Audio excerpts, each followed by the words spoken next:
संविधान ने हर एक देशवासी को ये अधिकार दिया कि वो सरकार बना भी सकता है और सरकार बदल भी सकता है। आप हंस रहे हैं, लेकिन ये गंभीर बात है। आप भी अपनी गलतियों के लिए माफी मांग लीजिए। आप भी बैलेट पे चुनाव कर लीजिए। आप भी बैलेट पे चुनाव कर लीजिए। जिस पर आपको हंसी आती है, दूध का दूध, पानी का पानी हो जाएगा। आप राजनीतिक न्याय की बात करते हैं, सरकारों को पैसों के बल पर गिरा देते हैं। सत्ता पक्ष के हमारे साथी ने एक उदाहरण दिया उत्तर प्रदेश की सरकार का। मैं भी एक उदाहरण दे देती हूँ। हिमाचल की सरकार को तोड़ने की कोशिश किसने की? पैसों के बल पे की। गोवा की सरकार, महाराष्ट्र की सरकार का तमाम उदाहरण है। राजस्थान की।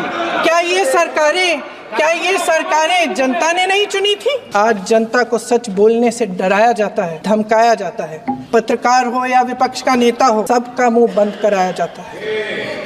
किसी पे ईडी, किसी पे सीबीआई, किसी पे इनकम टैक्स, फर्जी मुकदमे लगवाए जाते हैं, जेल में डाल दिया जाता है। विपक्षी नेताओं को जेल में डाल दिया जाता है, उनको सताया जाता है। किसी को नहीं छोड़ा इस सरकार ने। देशद्रोही कह के उत्तर प्रदेश में मुझे याद है कुछ अध्यापिकाएं प्रदर्शन कर रही थी, उन पर मुकदमा डाल दिया देशद्रोही का।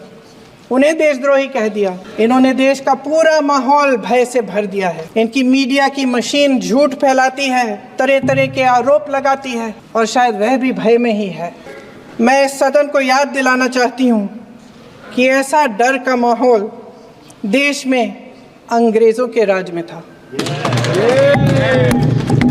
जब इस तरफ बैठे हुए गांधी की विचारधारा वाले लोग आज़ादी की लड़ाई लड़ रहे थे, और उस तरफ वाली विचारधारा वाले लोग भय में रहकर अंग्रेजों के साथ साठगांठ कर रहे। भारत का संविधान संघ का विधान नहीं है कि इस चुनाव में हारते हारते जीतने से इन्हें एहसास हुआ कि ये संविधान बदलने की बात इस देश में नहीं चलेगी। ये देश कायरों के हाथों में ज्यादा देर तक कभी नहीं रहा है। अगर लोकसभा में ये नतीजे नहीं आए होते तो ये संविधान बदलने का काम भी शुरू कर लेते।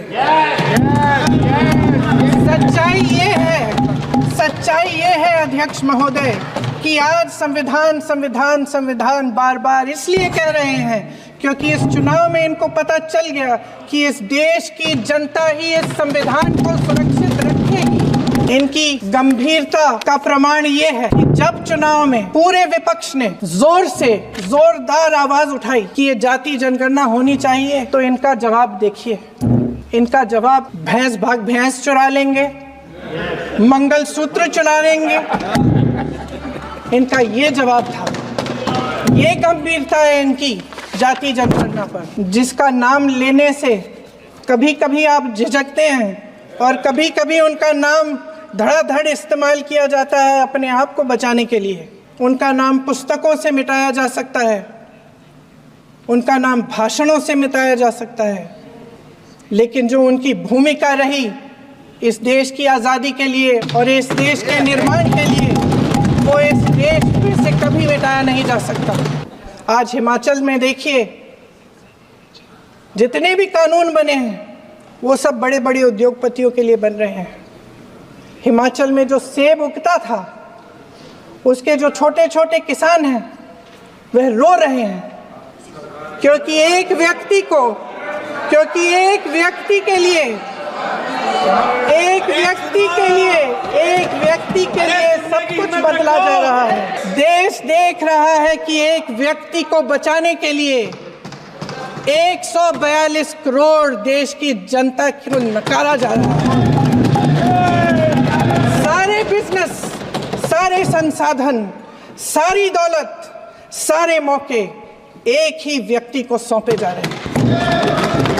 सारे बंदरगाह, एयरपोर्ट्स, सड़कें, रेलवे का काम, कारखाने, खदानें, सरकारी कंपनियां सिर्फ एक व्यक्ति को दी जा रही है। YouTube पे सब्सक्राइबर्स चाहिए पर ये नहीं पता कि कैसे आएंगे। चलो एक हैक बताती हूँ जिससे आप अपने चैनल पर व्यूज, लाइक्स, सब्सक्राइबर्स भर भर के बढ़ा सकते हो। बस गूगल पर जाओ, सर्च करो गो लाइव इंडिया, जो फर्स्ट लिंक आए उसे ओपन कर लो। ये एक इंडियन प्लेटफॉर्म है जिसके थ्रू आप अपनी रिकॉर्डेड वीडियोस को भी लाइव दिखा सकते हो, वो भी मल्टीपल प्लेटफॉर्म्स पर एक साथ। यूट्यूब, फेसबुक, ट्विटर, ट्विच, सब जगह एक ही टाइम पर लाइव। और सबसे बड़ा बेनिफिट, अगर आपके फोन की बैटरी डेड हो जाए या इंटरनेट चला जाए फिर भी आपका लाइव स्ट्रीम चलता रहेगा। एक और सुपर कूल चीज, अगर आपके पास एक रेडी यूट्यूब वीडियो है तो बस उसका URL अपलोड करो और कुछ ही सेकंड्स में वो वीडियो सब प्लेटफॉर्म्स पर लाइव हो जाएगी। और लाइव होने का मतलब समझ रहे हो? जब आप एक ही वीडियो को बार बार डिफरेंट ऑडियंस तक ले जा पाओ, आपके व्यूज और रीच ऑटोमेटिकली बूस्ट हो जाएंगे। चाहे आप यूट्यूब क्रिएटर हो, गेमिंग स्ट्रीमर हो, एजुकेटर या कोच हो, गो लाइव इंडिया सबके काम का है। और तो और आप दिन के अनलिमिटेड लाइव सेशंस कर सकते हो। लगा मजेदार तो जाओ जाके ट्राई करो, अपने फ्रेंड्स के साथ शेयर करो। और हाँ, ऐसी और वीडियोस के लिए मुझे फॉलो करना बिल्कुल मत भूलना। गो लाइव इंडिया की एप्स भी अवेलेबल हैं ऑन iOS एंड एंड्रॉइड। इस संविधान ने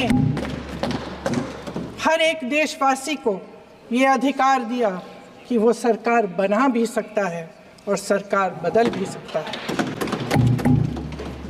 ये जोत जो हर हिंदुस्तानी के दिल में जलती है, उसने हर हिंदुस्तानी को ये विश्वास दिया कि देश की संपत्ति में, देश की दौलत में, संसाधनों में उसका भी हिस्सा है, कि उसे एक सुरक्षित भविष्य की उम्मीद का अधिकार है, कि देश बनाने में भी उसकी भागीदारी है।